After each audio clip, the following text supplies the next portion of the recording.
मान्यवर, अभी एक फैशन हो गया है, आम्बेडकर आम्बेडकर आम्बेडकर आम्बेडकर आम्बेडकर आम्बेडकर। इतना नाम अगर भगवान का लेते तो 7 जन्मों तक स्वर्ग मिल जाता है। Ambedkar Ambedkar Ambedkar Ambedkar Ambedkar Ambedkar Ambedkar Ambedkar Ambedkar Ambedkar Ambedkar Ambedkar Ambedkar Ambedkar Ambedkar Ambedkar Ambedkar. It is not a fashion, it is a passion. हे नाव विसरलो तर लोक भविष्यात आम्हाला कृतघ्न म्हणतील. कृतघ्न.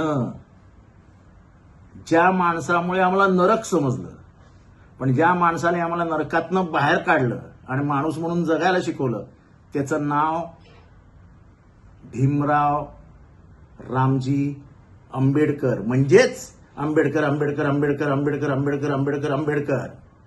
आणि आम्ही हेच म्हणत राहणार. तुम्ही आम्हाला कितीही ते विसरायला लावा, आम्ही आंबेडकरांना विसरणार नाही. आणि म्हणून मी नेहमी म्हणतो की जय भीम हा कुठल्या जातीचा नारा नाही, तर तो आमच्यातला ऊर्जा स्तोत्र आहे. कुठल्याही अत्याचाराविरुद्ध, कुठल्याही हिंसाचाराविरुद्ध, कुठल्याही अन्यायाविरुद्ध आम्हाला प्रस्थापितांविरुद्ध लढण्याची ताकद देणारा कोण, तर तो आमचा भीम. त्यामुळे तुम्ही कितीही सांगा कि ये क्या नई फैशन है, ये फैशन नहीं है भाई साहब, ये हमारी दिल की अंतरात्मा की आवाज है. आप उसे नहीं बंद कर सकते.